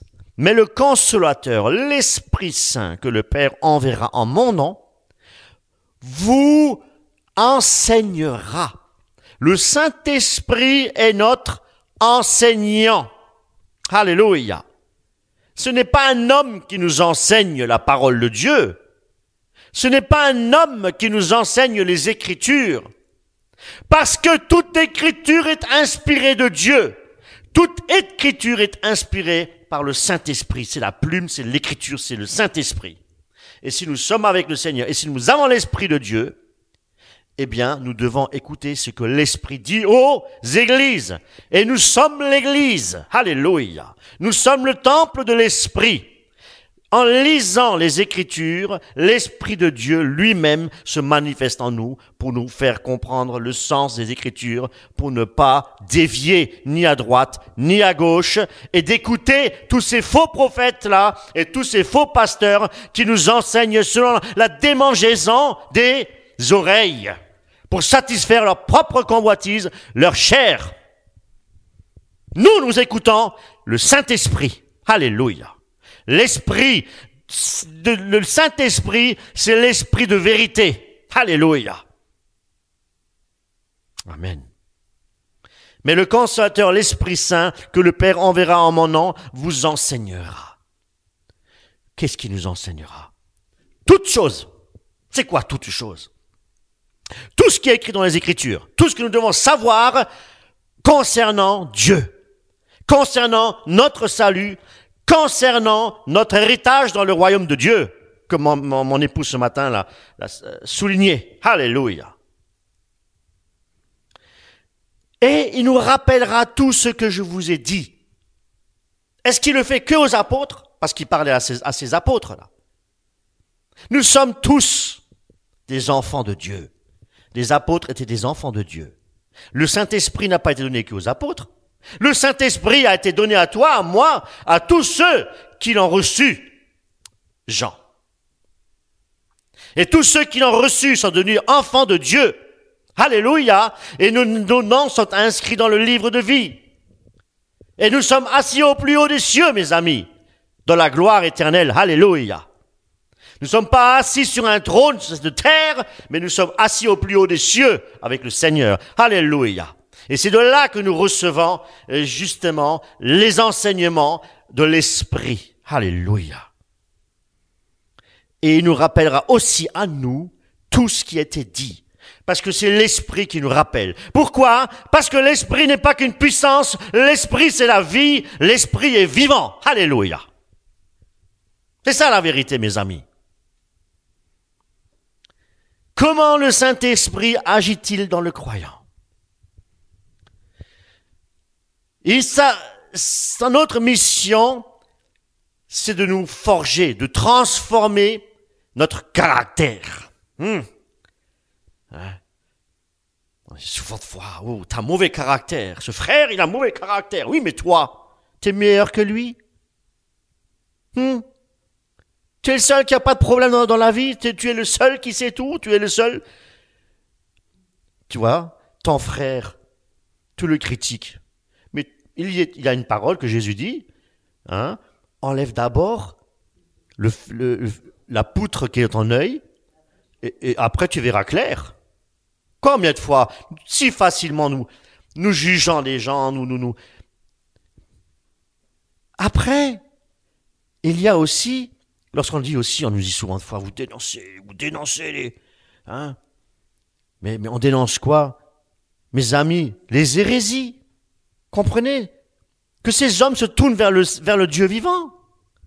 Qu'ils soient animés par l'Esprit de Dieu, le vrai Saint-Esprit. Mais nous le prions. Mais il nous enseigne des hérésies, voyez-vous. Et c'est pour cette raison-là que nous agissons de cette manière-là. C'est pas pour critiquer, pour juger, mes amis. Le Saint-Esprit transforme notre caractère. Le Saint-Esprit change notre façon de voir les choses, les façons de penser, d'agir, voyez-vous, même de parler. Nous devons prier notre Seigneur pour qu'il change nos pensées, qu'il réforme nos pensées, mes amis, tellement pollués par tout ce qu'on entend, tout ce qu'on voit. Que le Seigneur restaure nos pensées. C'est ça que nous devons prier, mes amis. Transformer nos pensées.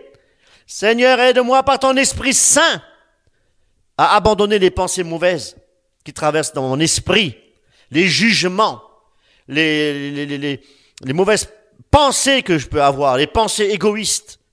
Seigneur, transforme mes pensées, transforme mon cœur, Père éternel, par l'Esprit de Dieu.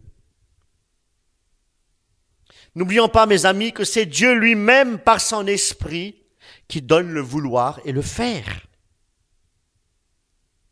Cela signifie que Dieu nous inspire à la fois le désir, le vouloir, et la capacité d'accomplir ce que nous désirons, le faire. Et toujours selon la volonté de notre Père. Voyez-vous, que tout ce que nous demandons soit dans la volonté de Dieu. Voyez-vous, pas lui demander, Seigneur mon Dieu, je veux un hélicoptère. Voyez-vous, Seigneur mon Dieu, je veux le même château que Louis XV. Voyez-vous, c'est pas ça. C'est pas ça. Dieu donne le vouloir et le faire. Le vouloir et le faire selon la volonté de Dieu, mes amis. Pas selon notre volonté humaine, mais selon la volonté de Dieu, par l'Esprit de Dieu. Notre volonté personnelle, ce n'est pas l'Esprit de Dieu, c'est la chair, mes amis, qui désire ces choses.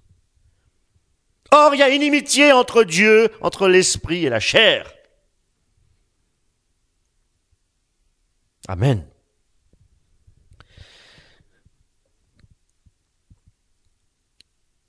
Une personne qui ressent, par exemple, le désir de pardonner, c'est une très bonne chose. Hein. Ça, c'est l'esprit qui le pousse. Et surtout quand c'est quelqu'un qui lui a fait du mal.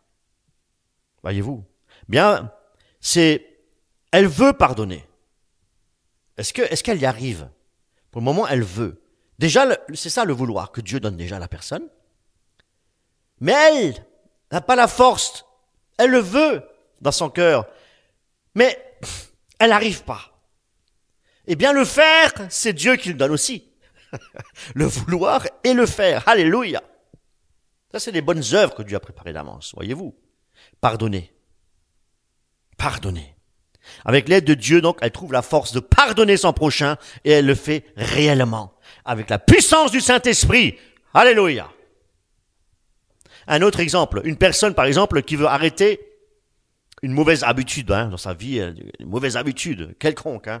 Eh bien, elle veut déjà arrêter ça. Elle se rend compte que c'est pas compatible avec l'Esprit de Dieu, avec la sainteté de Dieu. Eh bien, Seigneur, je veux vraiment arrêter cette mauvaise habitude-là. Seigneur, je veux m'en défaire. Ce vouloir-là vient de Dieu. Et en priant, et bien entendu, travaillez à votre salut, en faisant des efforts, mes amis, ça vient pas tout seul. C'est pas un distributeur automatique, Jésus-Christ, le Saint-Esprit. Mes amis, nous devons travailler à notre salut. Alléluia. Eh bien, Dieu lui donne la force de réussir à le faire. Par la puissance du Saint-Esprit. Ça, c'est l'Esprit de Dieu qui agit dans le cœur de l'homme. Là, il n'y a rien de surnaturel. Ce sont des choses. Si, bien sûr que c'est surnaturel, c'est l'Esprit de Dieu qui le manifeste. Mais il n'y a pas des manifestations surnaturelles, voyez-vous. Des paillettes d'or, des dents en or et tout ce que vous pouvez vous imaginer. Non, on n'a pas besoin de tout ça, non. Nous, on a besoin d'un cœur transformé, mes amis. On a besoin d'avoir un cœur régénéré par la puissance du Saint-Esprit. C'est cela que nous avons besoin, mes amis, pour être dans la vérité, dans la saine doctrine, pour ne pas nous égarer loin de tout. Mes amis, c'est ça la vérité. Le Saint-Esprit agit aussi en nous, mes amis, pour produire le fruit de l'Esprit. Est-ce que vous les connaissez tous par cœur? Toutes les vertus du fruit de l'Esprit, au singulier, le fruit, mais avec différentes facettes, vertus. C'est comme un diamant. Un diamant, lorsque vous regardez, il y a différentes facettes, différents coloris comme ça. C'est magnifique, mais c'est un diamant, voyez-vous. C'est le fruit, mais avec différentes vertus, qualités, alléluia, de l'Esprit Saint que l'Esprit donne aussi. Il produit tout cela, l'Esprit de Dieu. L'amour, allez, on y va. La joie, allez, aidez-moi. La piété, la paix, la bienveillance, la foi, la patience, la douceur et la maîtrise de soi. Pour que ces qualités-là, mes amis, deviennent visibles dans notre vie, on n'a pas d'autre choix que de nous laisser transformer par la puissance actrice du Saint-Esprit. Voyez-vous? Le fruit de l'Esprit, dans Galates 5, 22, 23, aimer. Vous savez, c'est facile d'aimer ceux qu'on aime. Mais si nous devons aimer, c'est aussi aimer ceux que nous ne nous aimons pas. Jésus-Christ sur la croix, il a aimé même les bourreaux. Seigneur, pardonne-leur car ils ne savent pas ce qu'ils font. Ils l'ont crucifié. Nous avons crucifié Jésus-Christ. Nous avons crucifié Jésus-Christ et il nous a tant aimés, mes amis, qu'il s'est offert lui-même. C'est lui-même. Il s'est crucifié à cause de nous, mes amis. Il n'y a pas plus grand amour que Jésus-Christ. Voyez-vous pourquoi nous devons toujours avoir les yeux fixés sur Jésus-Christ? Voyez-vous pourquoi? Parce qu'il est amour. C'est pas amour, je donne. Il a donné son Fils unique. Il a fait couler son sang pour tes péchés. Pour tes actions que tu commets tous les jours, les péchés. Jésus-Christ a fait couler son sang sur la croix pour toi et pour moi. Ça, c'est l'amour. L'amour, c'est donner sa vie pour son prochain. Il n'y a pas un plus grand amour que de donner sa vie pour son prochain. C'est écrit dans la parole. C'est écrit dans les Écritures, mes amis. Le Saint-Esprit produit tout cela. Il donne la force d'aimer même nos ennemis. Aimer notre ami, il n'y a rien de plus facile. Tout le monde peut le faire. Les païens le font aussi. Tous ceux qui n'ont pas Christ en eux, ils savent aussi aimer, croyez-moi. Et peut-être même des fois plus qu'un enfant de Dieu. Voyez-vous. Mais nous devons aimer ceux qui nous maltraitent. Nous devons aimer ceux qui nous persécutent. Nous devons aimer nos ennemis. Et sans l'Esprit de Dieu, c'est impossible, mes amis. Impossible. C'est pour ça que nous devons être transformés par l'Esprit de Dieu. Travailler à votre sanctification avec crainte et tremblement. À votre salut, pardon. À votre salut, avec crainte et tremblement. C'est ce que nous enseigne la parole de Dieu. Nous devons aimer les autres, même quand c'est pas facile. Nous devons nous supporter les uns les autres, dit la parole de Dieu, même quand c'est pas facile. Voyez-vous, l'amour est patient. L'amour est prêt à pardonner. La joie, ok. La joie, c'est être heureux. Vous êtes heureux quand on vous offre un présent? Lorsqu'on vous dit « je t'aime », vous êtes heureux. Mais est-ce que vous êtes heureux dans les moments de difficulté?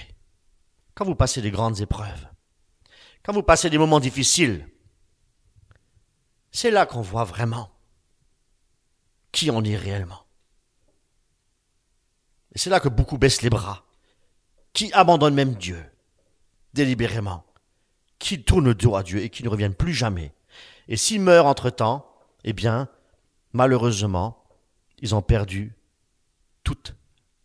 la grâce. Ils sont déchus de la grâce. Voyez-vous? On ne peut pas dire dans ces cas-là, une fois sauvé, sauvé pour toujours. Non, non, mes amis. Alors, c'est vrai que pour les amis calvinistes, bien, le libre choix n'existe pas. Non, désolé, le libre choix existe. Même si ça vient de la philosophie de Socrate, il me semble. Mais les premiers chrétiens croyaient à cela. Mes amis, on peut perdre le salut. Oui, on peut le perdre. Parce que délibérément, on peut choisir de ne plus le suivre. Eh oui. La paix, être calme dans son cœur, c'est ne pas s'inquiéter. C'est lié à cela aussi, l'inquiétude. Ne vous inquiétez de rien. Voyez-vous, les oiseaux, je les nourris dans le ciel. Si nous nous inquiétons, mes amis, c'est parce que nous ne mettons pas notre confiance en Dieu. Or, celui qui met sa confiance en Dieu, il peut passer par tous les moments, par les plus grandes tribulations qu'il peut y avoir. Il fait confiance à Dieu, il est dans la joie, il est dans la paix. Alléluia, il reste calme, même lorsqu'il y a la tempête. Voyez-vous, Jésus-Christ, lorsqu'il était sur la mer, il y avait la tempête. Vous allez peut-être me dire, oui, mais c'est Dieu. Oui, effectivement, c'est Dieu. Ben justement, Dieu, il est là. Il est là pour nous aider. Nous sommes avec Jésus-Christ dans la barque. Et lorsqu'il y a une tempête, mes amis, nous ne devons pas avoir peur. Nous ne devons pas craindre le pire. Si nous sommes avec Christ, nous mettons notre confiance en Jésus-Christ. C'est ce qu'il avait dit, effectivement. Mais de quoi vous inquiétez-vous? De quoi avez-vous peur? Et en un instant, il a calmé la tempête. Alléluia! Ça, c'est le Dieu avec qui nous travaillons. C'est le grand Dieu d'Israël. Notre grand Seigneur et Sauveur Jésus-Christ. Alléluia! Donc, ne nous inquiétez de rien. Si nous sommes dans la barque avec Jésus-Christ, nous n'avons pas sujet de nous inquiéter. Nous sommes dans la paix du Christ. Alléluia. Donc ne nous énervons pas quand les choses ne vont pas. Gardons la paix du Christ. Je vous donne ma paix. Alléluia. Bonté, bienveillance. Faire le bien autour de nous, c'est pas tellement compliqué. Mais beaucoup veulent faire le bien autour d'eux. Et puis le jour où ils ont besoin de la personne, elle va dire « Ah, Écoute, débrouille-toi, hein. Moi, j'ai pas le temps. Oui, mais moi, j'ai tout fait pour toi, j'ai fait tout. Voyez-vous, pas bon. Lorsque nous aidons quelqu'un, lorsque nous faisons-le de bon cœur, et sans rien attendre de retour. C'est ça aussi la bonté, la bienveillance. C'est ça la bonté, la bienveillance, parce que nous serons toujours déçus. Nous serons toujours déçus des hommes. Mais nous devons marcher selon les commandements de Dieu. Être bon envers les hommes, sans attendre quelque chose en retour. Pourquoi? Parce que Dieu nous le rendra. Tout ce que nous avons fait à l'un des plus petits, vous l'avez fait à moi. Voyez-vous, mes amis? Tout ce que nous faisons, si l'homme nous repousse, même après lui avoir aidé, mes amis, Dieu a une mémoire bien plus grande que celle de l'homme. Et lorsque nous paraîtrons devant Dieu, vois-tu, il t'a repoussé. Mais moi, je te dis, entre dans la joie de ton maître. Alléluia. C'est ça la vérité, mes amis. Tout ce que nous faisons, nous devons le faire comme pour le Seigneur. Alléluia. C'est ça la vérité. Rien d'autre. La fidélité. Être loyal envers Dieu, c'est garder les promesses aussi que nous avons faites. Voyez-vous, lorsque nous disons quelque chose, faisons-le. Faisons-le. Et même lorsque c'est difficile, soyons fidèles. Parce que Jésus-Christ était fidèle jusqu'au bout. À un moment donné, dans la faiblesse de la chair, lorsqu'il disait, « Oh Seigneur, Seigneur », et qu'est-ce qu'il a dit? Non pas ma volonté, mais ta volonté. Oui Seigneur, je vais le faire. Je vais prendre tous les péchés de tous les hommes sur moi. Il a souffert, croyez-moi mes amis, il a souffert comme vous et moi, il avait un corps d'homme comme vous et moi. Mais il est Dieu. Dieu s'est fait homme. 1 Timothée 3,16, sans contredit, mystère de la piété est grand. Dieu s'est fait homme. Voyez-vous? Et pas celui. Hein? Comme dans la version, il me semble, 1910. Il n'y a pas marqué Dieu, il y a marqué celui à la place. Celui qui s'est fait homme. Hein? C'est Dieu qui s'est fait homme. Mes amis, c'est cela aussi.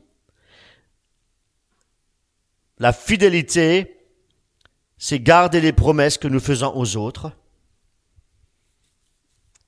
C'est ça, mes amis. La douceur. Qu'est-ce que c'est que la douceur? La douceur, c'est parler, agir quand il y a la tempête, quand les choses éclatent. Quand il y a plus de possibilité de placer une parole, restons calmes, restons dans la douceur. Même lorsque nous sommes contrariés, mes amis, même lorsque nous sommes agressés, restons dans le calme, mes amis. La maîtrise de soi, c'est aussi savoir contrôler ses pulsions, savoir contrôler ses émotions, aussi savoir contrôler ses paroles et bien entendu aussi ses actions. Alléluia. Ne pas se laisser emporter par la colère. Ne pas se laisser emporter par des envies, mes amis, que la chair réclame. Ne pas se laisser emporter par des mauvaises attitudes, mes amis. Voilà. Alors nous n'avons pas effectivement détaillé toutes ces qualités, mais nous avons survolé effectivement. Mais ça mériterait effectivement d'en parler bien plus détaillé et en profondeur, mes amis. C'est ce que nous ferons ultérieurement, quand Dieu l'aura décidé. Alléluia. Nous devons savoir que toutes ces qualités, toutes ces vertus-là, ne viennent pas comme ça, là, par magie toute seule, mais elles grandissent en nous. Nous devons aussi travailler à notre salut. Parce que nous sommes sauvés, nous devons travailler, mes amis. Nous devons travailler et pour que toutes ces qualités-là puissent grandir vraiment en nous, pour que nous puissions porter du fruit. Parce que l'arbre qui ne porte pas de fruit sera jeté au dehors, mes amis. C'est écrit dans la parole. Elles grandissent en nous, il faut qu'elles grandissent en nous. Et c'est pour ça que nous devons toujours demander au Seigneur que son Esprit Saint nous purifie, que son Esprit Saint nous donne de porter du fruit, mes amis. C'est très important. C'est très important parce que la parole de Dieu nous dit que nous reconnaissons un arbre à ses fruits. Donc, si nous ne portons pas de fruits pour la gloire de Dieu, mes amis, notre arbre est mort, il est déraciné. Voyez-vous? Et il est bon à être jeté, et puis c'est fini. Voilà. Vous savez ce que ça veut dire? Ça veut dire que vous avez la vie éternelle? Non, ça veut dire que nous sommes rejetés. Ça veut dire que nous n'avons pas été sauvés. Voyez-vous? Si nous avons, pardon, on a été sauvés, mais on n'a pas persévéré jusqu'à la fin. Voyez-vous? C'est ça, hein? C'est ça, mes amis. Ça demande beaucoup de prière. Ça demande beaucoup d'efforts et de persévérance. Mes amis, si nous sommes sauvés pour toujours, quand nous avons donné notre vie à Jésus-Christ, pourquoi devons-nous encore faire des efforts? Pourquoi devons-nous encore persévérer? Nous ne sommes pas encore arrivés à la course, hein, au but final. Paul le souligne lui-même pour remporter la couronne, mes amis. Il y a un prix à payer et nous devons travailler. Nous devons travailler dans la vigne du Seigneur. Alléluia. Le Saint-Esprit nous équipe aussi contre les tentations. Là, on va rentrer un peu plus dans les choses spirituelles. Hein? Bien. Nous vivons dans un monde qui est rempli de tentations. Sous nos yeux, nous voyons des choses. Voyez-vous, il y a l'argent, il y a le pouvoir, il y a le sexe, il y a les jeux vidéo, il y a les addictions, il y a beaucoup de choses. Beaucoup de choses. Vous savez, Satan, il a oublié personne. Ni les enfants, ça je le dis souvent, hein, ni les adolescents, ni les adultes et ni les vieillards. Hein. Il y a toujours quelque chose pour le faire chuter, mes amis. Tant que nous sommes vivants sur cette terre. Satan utilise toutes ces choses-là, pour quelle raison? Pour la seule raison de nous éloigner de la présence de Dieu, mes amis. De nous éloigner de Dieu. Et Internet et les réseaux sociaux sont un excellent outil du diable. Et pour nous faire chuter, mes amis. Et là, il y a un réel danger. On va un petit peu en parler. Sur Internet, on peut trouver effectivement de bonnes choses. Vous savez, j'ai souvent de fois, avec un marteau, on peut édifier donc une construction, mais on peut aussi détruire une construction, voyez-vous. Eh bien, on est de même avec Internet. Il peut y avoir des bonnes choses, comme il peut y avoir aussi des choses moins bonnes, mais ce qui est malheureux, c'est qu'on peut facilement avoir accès. Je parle par exemple des sites pornographiques. On peut facilement avoir accès. En un clic, on peut se retrouver sur des images pornographiques. Ça m'est déjà arrivé, je pense que ça vous est déjà arrivé, ça peut arriver à tout le monde. Il ne faut pas se cacher, hein. Voilà. Eh bien, même les enfants ne sont pas à l'abri, mes amis. Même les enfants, et nous ne le savons pas. Nous ne le savons pas. Sur les réseaux sociaux, mes amis, on peut avoir aussi des mauvaises fréquentations. Il peut y avoir des sorciers. Il peut y avoir des satanistes, et nous ne le savons pas. Et nous communiquons avec eux, et nous parlons avec eux, et il y a des choses qui sont en train de se tisser là. Voyez-vous, c'est ce qu'on appelle la sorcellerie, mes amis. Ça existe. Ça existe, mes amis. Et même si dans les milieux fondamentaux, dans les églises baptistes, et si on n'en parle pas, mes amis, mais il faut en parler. Parce que ça existe. Le monde spirituel existe, mes amis. Les démons se déchaînent de tous les côtés, mes amis. Il faut en parler. Il y a les jeux vidéo qui peuvent aussi conduire à l'addiction. La pornographie, les drogues, toutes ces choses-là, elles ont tout un pouvoir. C'est un pouvoir de détruire l'esprit et le corps, mes amis. Voilà ce que le diable il a fait. Le diable n'est pas venu dans une forme effrayante, à vous dans une forme effrayante, répugnante, mais il vient à vous pour vous séduire. C'est pour ça qu'on appelle le séducteur, avec la séduction, des choses qui nous attirent, qui attirent quoi? La chair, mes amis, mais pas l'esprit. Alléluia. C'est pourquoi la solution, il y a une solution à tout problème, mes amis. La solution, c'est de limiter le temps qu'on passe, effectivement, sur les réseaux sociaux, limiter le temps que nous passons en ligne, effectivement, sur Internet. et plutôt chercher des contenus qui glorifient Dieu, qui glorifient notre Seigneur, et éviter tous ces sites et toutes les vidéos un peu tendance. Donc toutes ces choses-là, hein, ou par motif de curiosité, ça m'est déjà arrivé, ça vous est déjà arrivé, j'en suis persuadé. On voit une vidéo, oh, ça il faut que je regarde, ça il faut que je regarde. Et vous savez comment que c'est Internet, hein? Il y a un algorithme. Eh bien, une vidéo vous amène dans une autre vidéo et ainsi de suite. Et ça va toujours plus dans le mal. Est-ce que vous avez remarqué ça? À un moment donné, vous dites, mais qu'est-ce que je regarde là? Qu'est-ce que je suis en train de regarder? Seigneur, pardon. Stop. Voilà. Ça va. C'est toujours plus dans le mal, mes amis. Voilà. Il y a encore d'autres tentations où on peut facilement encore devenir addict, mes amis. Même, c'est-à-dire, quand je parle d'addiction, je parle de dépendance, je parle d'esclavage, mes amis. C'est l'esclavage moderne, hein, ce qu'on vit aujourd'hui, hein, avec les réseaux sociaux. C'est l'esclavage moderne, mes amis. Il faut en parler. Oui, c'est la télévision, les séries, toutes ces choses-là. Il y en a qui sont addicts à des séries. Ils peuvent pas s'en passer, mes amis. Mais dans ces séries modernes d'aujourd'hui, il y a beaucoup d'ésotérisme, il y a beaucoup d'érotisme, il y a des choses diaboliques, mes amis. Il y a des choses diaboliques. C'est clair, c'est clair.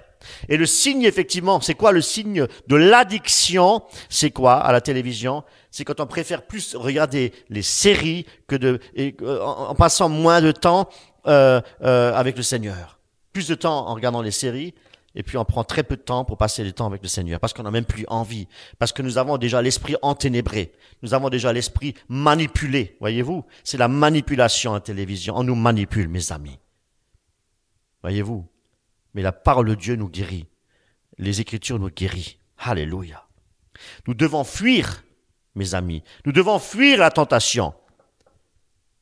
Je vous donne un exemple, Joseph, dans la Genèse 39, 12. Il a fui devant le péché. Nous devons garder la pureté de l'esprit. Nous devons garder la pureté de l'esprit, voyez-vous, et chercher d'abord le royaume de Dieu, mes amis. Voilà. Le Saint-Esprit nous protège aussi contre la sorcellerie. La sorcellerie, mes amis, il ne faut pas l'ignorer. Il faut en parler. La sorcellerie, c'est une réalité spirituelle. La sorcellerie a utilisé, manipulé beaucoup de gens, même les chrétiens, mes amis. On ne s'en rend peut-être même pas des fois compte, et puis nous sommes un mauvais présage, une malédiction quelconque, et puis nous ne le savons même pas. Il nous arrive après des choses. Mais oui, ça peut aussi affecter un chrétien, mais bien sûr. Mais c'est un chrétien qui n'est pas... qui est encore pécheur, on va dire, entre guillemets. Mais c'est pour ça que nous devons lutter contre les esprits, hein, dans les lieux méchants. C'est pour ça qu'il nous recommande de ne pas pécher, ne péchez point. Il ne va pas dire essayez de ne pas pécher. Parce que s'il écrit « essayez de ne pas pécher », ça veut dire, bon, on peut quand même pécher, il y a une porte, une brèche, il y a une possibilité encore de pécher. Mais lorsqu'il nous dit effectivement que le péché ne règne point dans votre corps mortel, ne péchez point, c'est justement pour nous protéger contre la sorcellerie, pour nous protéger. Voyez-vous, le Saint-Esprit, il est là pour nous protéger. Seigneur notre Dieu, donne-moi ton Esprit Saint, et puis brise, Seigneur, s'il y a des liens de sorcellerie que j'ai peut-être tissés sans m'en rendre compte, en regardant Internet, en regardant des choses impures, en faisant des choses impures, en regardant des choses qui ne sont pas dignes de toi, Seigneur, pardonne-moi. Seigneur, s'il y a des liens de sorcellerie dans ces choses-là que j'ai pratiquées, Seigneur, libère-moi. Libère-moi, Seigneur, mon Dieu. La sorcellerie, mes amis, c'est utiliser des pouvoirs occultes pour manipuler des personnes. Voyez-vous? Et c'est tout à fait ce qu'on appelle aussi des forces occultes. Quand on parle des forces occultes, des esprits impurs et des pratiques interdites selon la parole de Dieu. Alors, il y a beaucoup d'exemples, il y a aussi, il y a la nécromancie, il y a pas mal de choses, ne pas parler avec les morts, du spiritisme, il y a beaucoup de choses, hein, mes amis. Et nous devons savoir que sur Internet, comme je vous l'ai dit, tout est accessible. Il y a beaucoup de sorcellerie sur Internet, mes amis. Et puis maintenant, même dans certaines églises, il y a des pratiques occultes qui se cachent effectivement, mais vraiment sous une apparence très spirituelle. Une apparence très spirituelle, mes amis. Et cela arrive quand on met trop l'accent, beaucoup trop l'accent sur les manifestations surnaturelles. Hein, l'école du surnaturel et toutes ces choses-là, mes amis. Mais l'école de la repentance, j'en vois pas. L'école de l'amour du prochain, je ne le vois pas. Ça n'intéresse personne, mes amis. Ça n'intéresse personne. Alors, quelques signes de manipulation spirituelle, effectivement, de fausse onction. Alors, on vous promet des bénédictions financières. Eh bien, si vous versez de l'argent, il faut verser de l'argent et à ce moment-là, le Seigneur vous bénit, voyez-vous. Alors, certains prêchent effectivement que Dieu multipliera même vos richesses, qui remplira votre portefeuille et votre compte en banque. Et oui, ça va jusque-là. Et seulement si vous donnez une offrande, donc une offrande prophétique, ils appellent ça. Et bien entendu, ce sont eux qui vont s'enrichir. Ce sont eux qui vont acheter des jets privés, qui vont s'acheter des châteaux, voyez-vous. Et puis vous allez être manipulés et vous allez terminer par une grande dépression. Alors, il y a aussi la vente d'objets spirituels, comme l'huile miraculeuse, des mouchoirs sacrés, et tout cela en échange d'argent, mes amis. Alors tenez-vous bien, pour vous faire voir jusqu'où la folie peut aller. Récemment, effectivement, il y a un frère qui m'a contacté, et il m'a envoyé un lien d'une vidéo sur Internet, et c'était une vidéo, j'en croyais pas mes yeux, mes amis. Alors, ils vendaient des cravates à onction. Donc, des cravates, effectivement, onctionnées, disait le frère. Ils vendaient des fleurs à onction. Des fleurs onctionnées, mes amis. Et puis, un peu plus loin, j'ai vu effectivement les ouailles, hein, manipulées par le pasteur, avec des bâtons à la main, et en train de frapper le sol, en train de frapper le démon, en train de frapper le diable, mes amis. C'est de la pure folie. Alors, une autre manipulation, effectivement, c'est de vous dire de semer pour recevoir. Plus vous semez, plus vous recevez. Et j'utilise toujours, bien entendu, des versets tirés hors de son contexte pour bien manipuler les gens, mais pour eux, pour s'enrichir personnellement. C'est une vérité.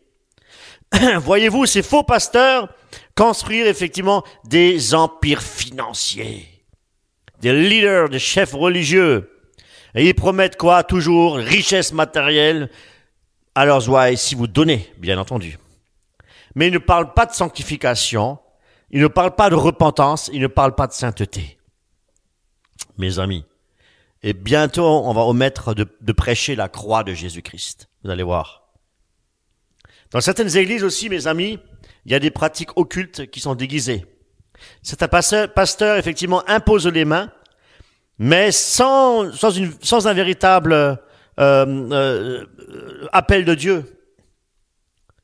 Et c'est catastrophique parce que, quelque part, cette personne, si elle vit dans le péché, elle peut transmettre non pas le Saint-Esprit, sur la demande de leurs ouailles, mais effectivement des esprits mauvais, des esprits impurs, de transmission d'esprit, voyez-vous.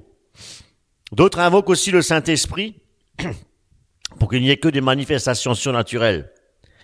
Et ces églises, effectivement, comme je disais tout à l'heure, se concentrent uniquement sur tout ce qui est, effectivement, les miracles et les guérisons.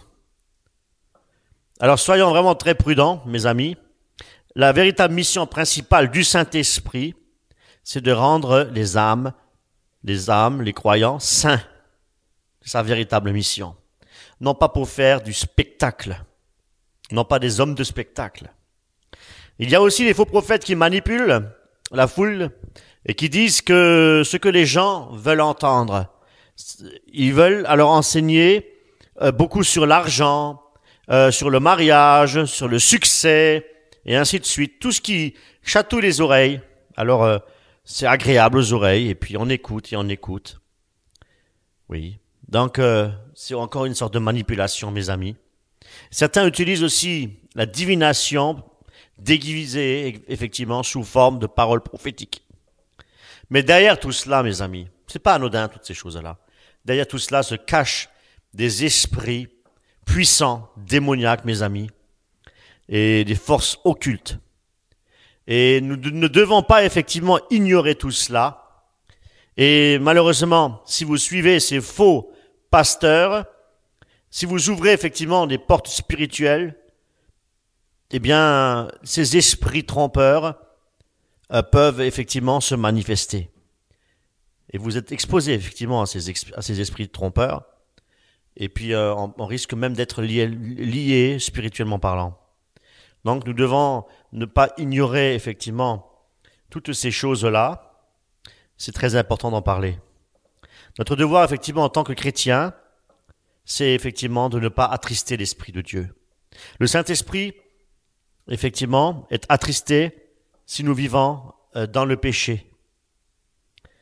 Éphésiens 4:30. N'attristez pas le Saint-Esprit de Dieu par lequel vous avez été scellés pour le jour de la rédemption.